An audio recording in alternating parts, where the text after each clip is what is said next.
Hoy vamos a ver esas actualizaciones del mercado. ¿Cuánta gente está accediendo al mercado de la vivienda? ¿Está más asequible? ¿Está menos asequible?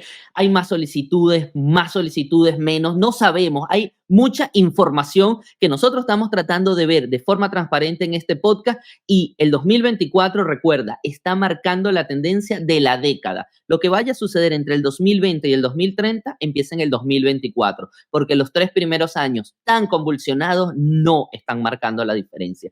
Todo eso lo estás viendo en el podcast de Dónde Vivir en Miami Real Estate. Con muchísima honestidad y transparencia lo traemos para ti, para darte ese superpoder de tomar decisiones muy bien informados para que no falles y minimices lo más posible los riesgos. Como siempre, mi persona, Gabriel Peroso, estoy acompañado con mi amiga y socia. Yenixe Molina, encantada de estar con ustedes. Jenny, vamos a ver qué está sucediendo en el mercado de la vivienda. Sé que traes información de Redfin, es una fuente bastante confiable que todas las semanas nos trae esa actualización que a veces nos sorprende, a veces no. Cuéntanos qué está pasando en esta semana de febrero. Mira, como le acabas de decir, en la actualización de la semana de Redfin, nos vemos los números de cómo se comporta el mercado y todo consecuencia de los cambios en las tasas de interés. Entonces, que el titular dice, los nuevos listados registraron esta semana su mayor aumento en 2 meses, pero las solicitudes de hipoteca y las ventas pendientes disminuyeron. Los nuevos listados están entrando a nivel nacional en la mayoría, en todos los metros están entrando nuevos listados, lo cual es positivo para el mercado inmobiliario. Sin embargo, el inventario sigue siendo bajo, pero debido al aumento de las tasas hipotecarias, las ventas pendientes han disminuido y de igual manera la solicitud de los préstamos hipotecarios. En cuanto, aquí dice, los nuevos listados aumentaron 10% año tras año y los precios de venta aumentaron un 6% años tras año, el mayor aumento desde octubre del 2022. Estos números es año tras año, nos estamos comparando febrero del 2024 con febrero del 2023. Sabemos que esto es a nivel nacional. Tú tienes que preguntar o estar al lado de un profesional que sepa el metro donde tú estás, la ciudad donde tú vives, para que te dé el número específico de tu entorno, que eso es bastante importante. Pero a nivel nacional, esta es la tendencia, 6% año tras año, no hay disminución en los precios de la vivienda a nivel nacional. Las solicitudes de compra de hipotecas cayeron un 10% y esto es debido al aumento de las tasas hipotecarias. Aunque estamos en los 7 bajos, realmente en octubre tocamos los 8, estamos por debajo. Sin embargo, estamos por encima de lo que estuvimos hace un mes y eso influye directamente en las solicitudes de las hipotecas. Otro número importante, aquí dice, es un comentario que es importante traer acá. En los vendedores, sabemos que venimos de un mercado en el que los vendedores tenían el poder en la negociación y hoy en día realmente los vendedores están mucho más abiertos en dar concesiones y en dar ayuda a los compradores. ¿Qué tipo de concesiones? Bueno, rebajas en la hipoteca, rebajas en las inspecciones, rebajas en los precios de ofertas de las propiedades y ayuda para comprar puntos para los gastos de la hipoteca, para hacer que tu pago mensual sea inferior. Eso está sucediendo a nivel nacional. Y bueno, esos son los números más importantes. Cambio año tras año, bajó 13% y un 10% menos de aplicaciones comparadas con la semana pasada en cuanto a aplicaciones de préstamo, Gabriel. Tengo una pregunta, Jenny, y me surge de una transacción que cerramos esta semana, en la cual tú y yo nos sorprendimos porque habíamos tenido unos números que venían de un Lennar, un preconstructor importante en el país, en el cual en el mes de diciembre nos había dado un número y ahorita en el mes de febrero nos dio un número mucho mejor. Recibimos mucho más incentivos para nuestro cliente. Creo que le hicimos ahorrar bastante dinero. Si me puedes precisar, primero, ¿cuánto fue el número de dinero que pudimos ahorrar en esta transacción? Y segundo, ¿está sucediendo en todo el sector o fue puntualmente en esta negociación que se pudo conseguir? Mira, nosotros siempre lo hemos dicho en nuestros podcasts, Gabriel. El punto es, cuando tú compras propiedades que están en inventario, que están para culminar construcción en las próximas semanas y aún están sin venderse, los preconstructores, llámese Lenar o llámese cualquier otro, dan mayores cantidades de incentivos. Por eso nosotros siempre decimos, si vas a ir a comprar preconstrucción, de igual manera necesitas ir de la mano de un agente inmobiliario, seas internacional o seas local, porque nosotros tenemos la experiencia en decir y en preguntar qué es donde podemos o qué productos en el que podemos encontrar mayores descuentos para ti como comprador. Entonces, realmente más de $50,000 se encontraron en descuento y realmente fue una excelente oportunidad para nuestro cliente debido a lo que acabo de comentar. Ok, entonces no es una tendencia estacional, es una tendencia normal en el sector cuando la vivienda está lista. Sí, claro, eso sucede siempre que las viviendas están a punto de estar con su certificado de uso, listas para entregar y no tienen todavía un comprador. Entonces, Ok. realmente esto es común, no es estacional, sino simplemente marca el inventario de los preconstructores. Excelente. Entonces, en este punto adicional y ya generando igual la temática que venimos en este podcast de precio e inventario, les quiero compartir, Fannie Mae sacó su reporte y en resumen, este reporte nos está indicando cómo han sido, cómo está la tendencia o la predicción de ellos de precio para los próximos años. Han venido cambiando estas predicciones y tenemos que preveían 6.4 para, perdón, estas las tasas de interés. Preveían tasas de interés del 6.4 para el primer quarter y aquí estamos viendo cómo la subieron a 6.5 y se van a mantener en 6 para ellos durante todo el 2024 y en el 2025 es que van a bajar al 5%. Esto es algo que tú tienes que tener en cuenta porque los precios siguen subiendo y con predicciones de precios subiendo y las tasas de interés manteniéndose iguales, como ven aquí, según Fannie Mae, quienes tienen muchísimo que aportar en lo que tiene que ver con números, es importante que tú te prepares. Siempre está preparado. Si tú quieres comprar, busca la ayuda, busca el profesional que confíes más en el mercado, que veas que te trae la información más completa de la zona, de la economía, del producto y busques información clara y precisa. Aquí podemos ver que las tasas de interés en el corto plazo no van a mejorar. Si esto funciona y sigue así, y tú tienes un tema de precios subiendo, tienes que tener mucha asesoría porque tienes que buscar, por ejemplo, beneficios de preconstructores, tienes que buscar beneficios de ayudas de inicial, tienes que ir a otros métodos que un profesional que esté bien montado en la información del mercado es el que te puede ayudar a que cambie la posibilidad de que tú entres. En este punto igual te quiero demostrar de nuestro blog Dónde Vivir en Miami, el blog más transparente del real estate, tenemos no permitas que los titulares te confundan acerca de los precios de las casas. Pueden leerlo en detalle en nuestra página web, pero un poco en gráfica. Aquí vemos cómo ha sido el movimiento promedio mensual de los precios de las casas durante los últimos 49 años. Déjame tratar de poner esto un poco más grande para que se vea mejor. Y aquí vemos cómo estacionalmente siempre lo que es la primavera es la época donde suben más los precios promedio de las casas porque también suben más las demandas de casas. Y estamos viendo cómo ha sido históricamente, pero hacemos la comparación con lo que es el año 2023 porque el año 2023 ya es el primer año, como hablamos al principio del podcast, de la normalidad de esta década. O sea, estamos viendo cómo esta década va a estar marcada, ya olvidémonos del 19, que pasó del 2010 al 2019, y entendamos que nuestra década inmobiliaria empezó en el 2023 al 2030, porque los primeros años marcados por la pandemia fueron totalmente anormales o distintos o que no podemos tomar eso como un indicativo de lo que es el mercado.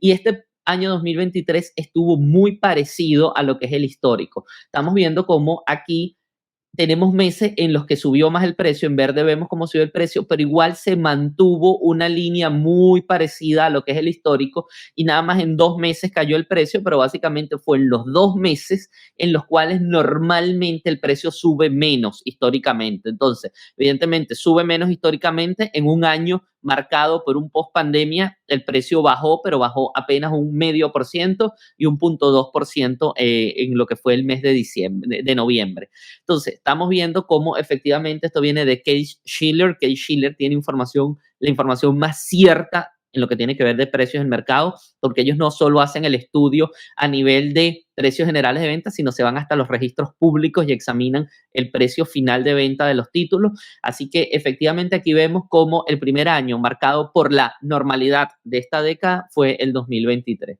Esto era algo que les quería traer de nuestro podcast, importante información para que vean cómo estamos entrando en nuestra normalidad.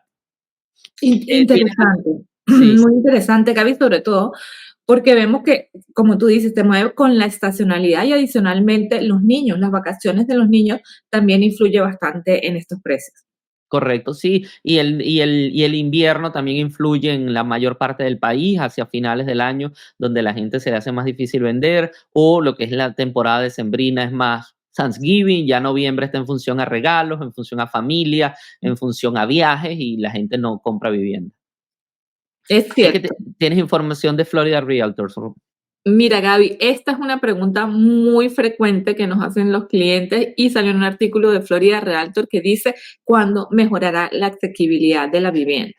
Le leo el subtítulo, dice los recortes esperados en las tasas de interés tendrán cierto impacto en los precios de la vivienda, pero se necesita más stock. Necesitamos más inventario, de modo tal que juegue un papel importante en la disminución de los precios de las casas. Sabemos que los precios han aumentado debido a la falta de inventario, la ley de oferta y demanda.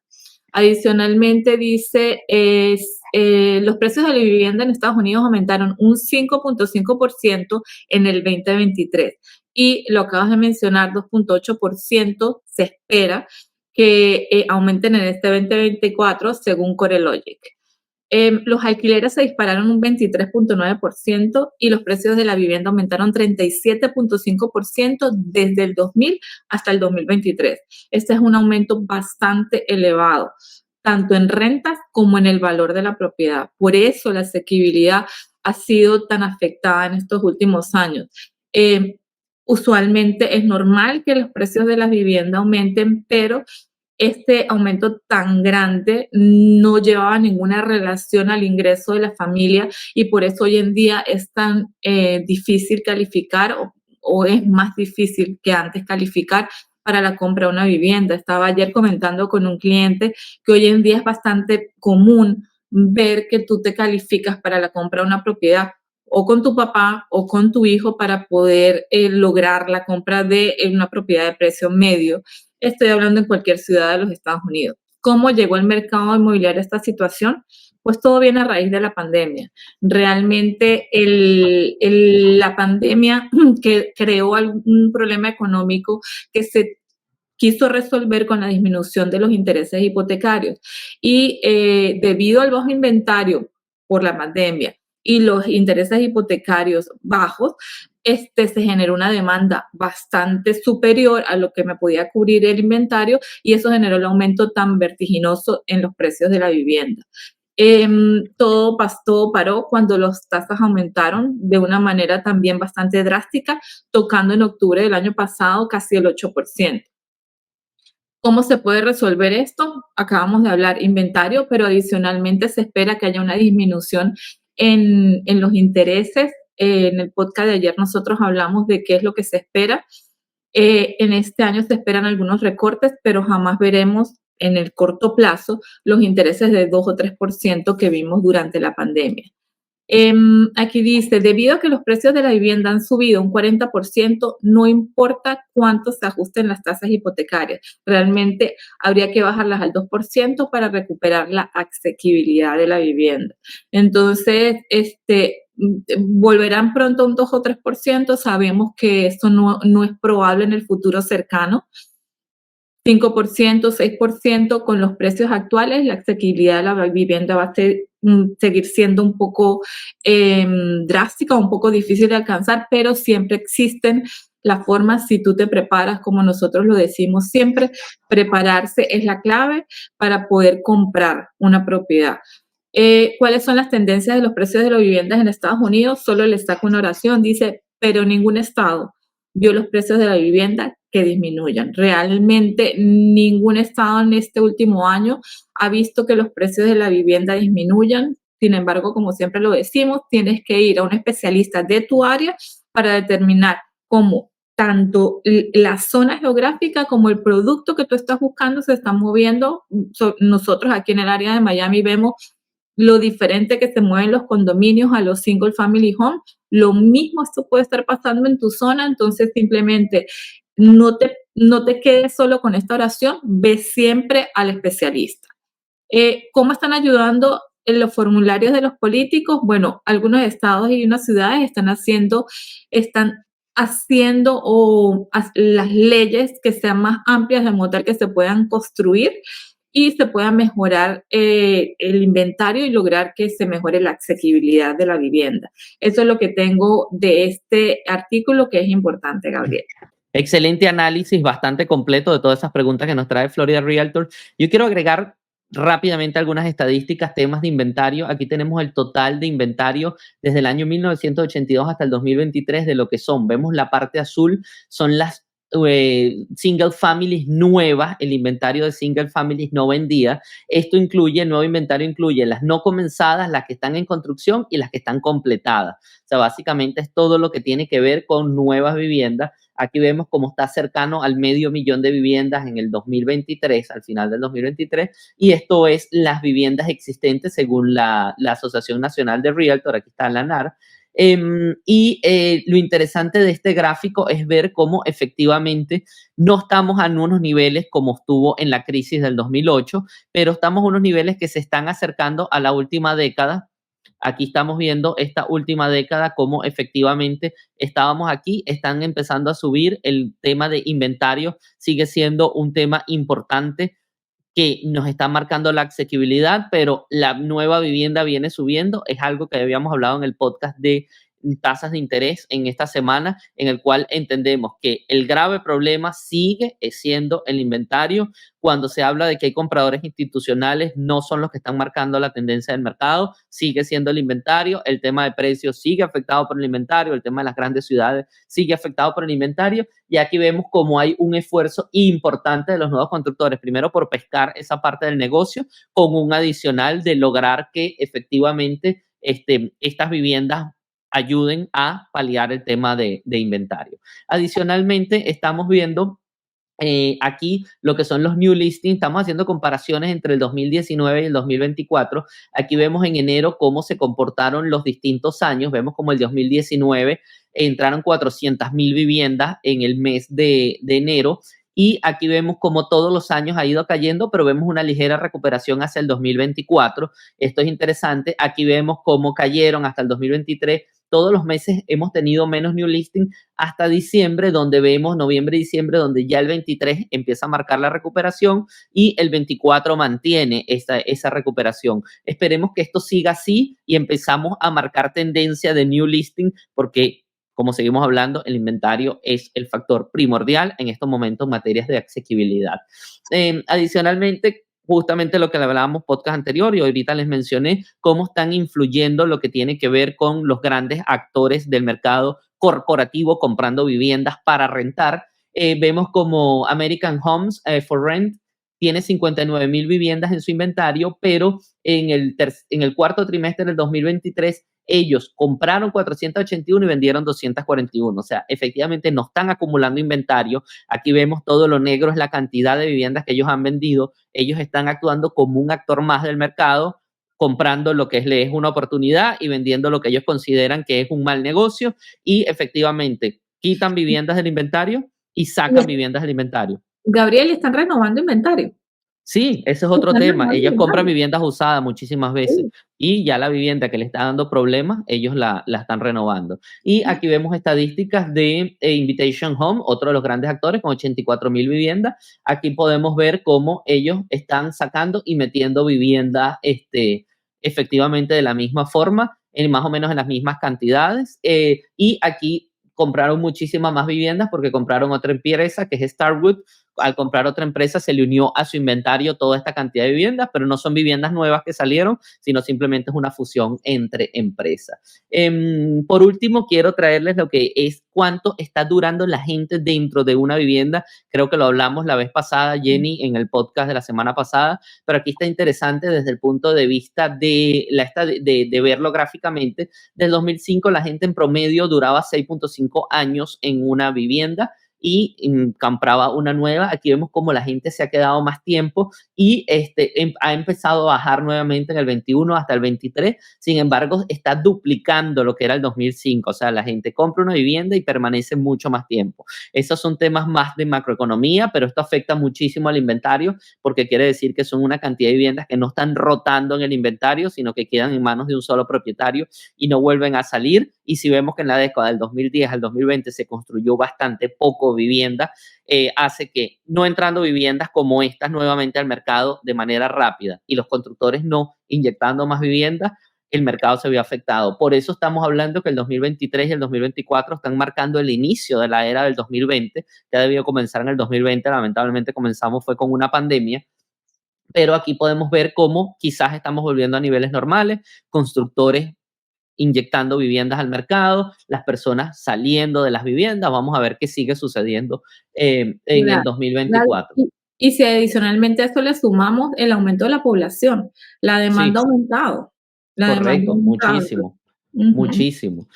Por último, lo que tiene que ver con el tamaño de la vivienda, que también es un tema que hemos venido viendo en todos los podcasts. Aquí estamos graficado cómo es el promedio de las viviendas existentes en tamaño, alrededor de 1.500 square foot. Al 2023 tenemos 1.600 de square feet, pero 1.600, pero las casas nuevas venían aumentando en tamaño y aquí vemos cómo se han ido reduciendo en tamaño. Muchísimas veces también vemos, no, las casas nuevas no han aumentado en valor o los precios se han mantenido en algunas zonas, también tiene que ver con esto. Se están haciendo viviendas más pequeñas y al hacerse viviendas más pequeñas, el constructor está manteniendo el precio y lo hemos comentado en varios podcasts. Por ejemplo, una estrategia muy común en el mercadeo, siempre yo pongo el mismo ejemplo, la bolsa de hielo. Comprabas en $4 una bolsa de 20 libras, hoy en día compras en $4, pero la bolsa trae 16 libras. Básicamente es esto, mantengo el precio, pero bajo la cantidad de producto que ofrezco. Las viviendas se están haciendo bastante más pequeñas, o sea, estamos hablando de alrededor de 200 square feet de tamaño más pequeño. Eso es bastante si lo vemos desde el punto de vista de quizás una habitación, un ambiente, un garage. Y aquí les traigo un ejemplo bien claro de lo que es eso. Estamos viendo, estas son unas casas de Lennar en Texas, las cuales es una casa de apenas una habitación y 2 baños. Aquí vemos lo pequeña que se ve la vista aérea de esa vivienda. Es una vivienda que tiene 661 square feet, o sea, bastante, bastante pequeño. Es una casa de 2 plantas. En la planta baja, lástima, no descargué el floor plan. Aquí tenemos cocina y una habitación en la parte de abajo y en la parte de arriba tenemos un loft con un baño adicional, pero es un poco ese ejemplo de tiny house o pequeñas casas quizás para solteros, para gente que trabaje desde el hogar o matrimonios que puedan acceder a una primera vivienda. Las viviendas están en un promedio de alrededor de $160,000. Bueno, lo interesante es que tienen patio. Fíjate, si tú ves el aéreo, Sí, cada una tiene un área trasera privada y realmente está construida para parejas, se puede decir, o para personas solteras. Es una solución porque es mucho más asequible, el precio es inferior, bastante inferior al promedio. sí, quizás eso nos vaya a ayudar con algo, Jenny. Yo pensando cuál puede ser la ayuda. En los últimos años, los jóvenes y profesionales jóvenes no se han despegado de la casa de los papás. Por lo general, prefieren seguir en casa de los padres y se eliminó como un escalón que era normal. El escalón normal era yo vivo con mis padres, luego yo vivo solo, luego yo vivo en pareja en un apartamento pequeño, luego la familia crece y me voy a una vivienda, una casa unifamiliar, algo con patio. Ese escalón intermedio se ha perdido en los últimos años. Tenemos la persona vive con sus padres hasta el punto que se casa y cuando se casa ya se va a la vivienda. O sea, ya une la economía con otra persona y se va a la vivienda. Quizás esto nos ayude a recuperar un poco ese paso intermedio de poder comprar una vivienda en $160,000, la primera vivienda del soltero o de la pareja, empezando los primeros años sin hijos, y que sea ese escalón de ya ser propietario para pasar a una vivienda más grande. Ojalá. Sí, sí, Ojalá, esperemos, sí, ayuda mucho al mercado este tipo de sí, viviendas y trampolín. ojalá y esté disponible en las diferentes ciudades de Estados Unidos, porque pues por ahora es en Texas. Vamos a ver cómo funciona el producto allí. Correcto. ¿Tienes algo más, Jenny, en este punto del podcast? Sí, mira, tengo una pregunta muy frecuente. ¿Qué pasa? Realmente frecuente a nivel nacional y es muy frecuente en Miami, en el sur de la Florida. ¿Qué pasa si yo no puedo pagar los Special Assessment? A mí mínimo 2 veces a la semana me hacen esa pregunta y realmente es algo bastante delicado.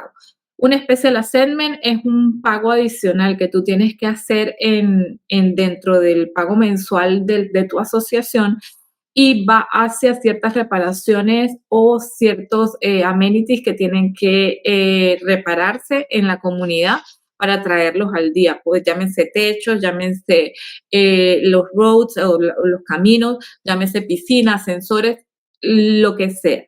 Lo importante es que tú sepas que antes de establecer una especial assessment hay unas reuniones en tu comunidad donde se conversa cuál es la situación financiera y qué es lo que se necesita poder recolectar para pagar estos gastos adicionales.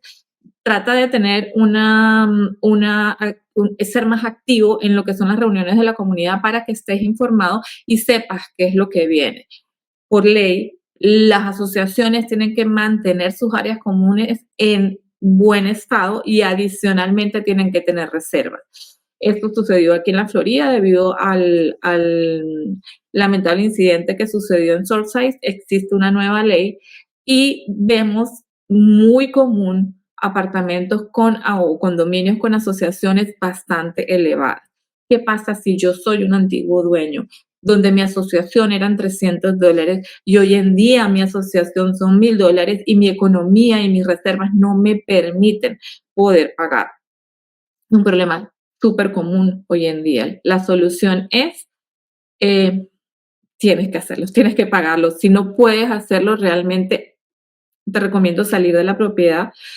El no pagar los special assessment te puede llegar a perder la propiedad.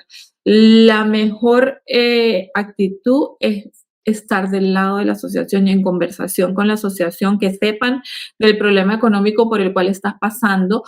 Todo tiene un límite, siempre va a haber un punto en el cual se tiene que solucionar y la solución es la venta de la propiedad si tú no lo puedes pagar. Antes de poner en riesgo lo que tú ya has pagado a través de un foreclosure que puede suceder. Entonces, ¿qué pasa si no la puedes pagar? Mi recomendación es véndela. Véndela antes de que suceda un foreclosure. Es bastante delicada la situación y es común hoy en día, lo vuelvo a repetir. Tenemos clientes que están en busca de condominios y realmente no sé cómo expresarlo, fíjate, trayendo un caso. Un apartamento que visitamos hace una semana, el fin de semana pasado, donde la asociación marcaba $400, es lo que está listado en el MLS. Cuando llamo con las intenciones de hacer una oferta, la aclaración de la listing agent era, necesito decirte algo. Hace una semana hubo una reunión en la asociación, hay que hacer ciertas mejoras y el costo de la asociación en lugar de 400 va a ser 950. No decidieron colocar un special assessment, que en tal caso sería en mayor beneficio para cualquier persona que quiera comprar. Decidieron incluirlo en el pago mensual de la asociación, lo cual sí influye de una manera más negativa en la calificación de cualquier cliente. O sea, eso evita que el vendedor, en ocasiones los vendedores dicen, yo pago los special assessment y no importa. Se queda con tu mensualidad de 450 y con esto como comprador califico. Cuando yo tengo una asociación de 900, realmente influyo directamente en la calificación de cualquier comprador. Mi consejo para ti es, número 1, ten un rol activo dentro de tu comunidad para que las decisiones de special assessment sean las más beneficiosas para ti y para tus vecinos. 2, si están en un problema de estos, la solución es vender. Sí, eso es algo muy importante, sobre todo ahora muy común en el sur de la Florida, donde muchísimas propiedades tienen asociaciones, Jenny. O sea, el promedio de propiedades con asociación hoy en día es cada vez más alto. Es normal que toda nueva construcción ahora tenga asociación, algo que no sucedía hace algunos años atrás. Así que muy pendiente con este tema. Hasta aquí el podcast del día de hoy. Muchísimas gracias a todos los que nos ven. No dejes de darle like, compartir, comentar si quieres preguntarnos algo. Todos los links de nuestro curso, de nuestras llamadas gratuitas, de nuestro WhatsApp están debajo de este video. Esto es un podcast que hacemos para traerte a ti información clara, veraz, honesta, transparente, para que tú entiendas qué es lo que está sucediendo en el mercado inmobiliario y tengas el superpoder de tomar decisiones con información real. Muchísimas gracias una vez más. ¿Dónde vivir en Miami Real Estate? Transparencia total.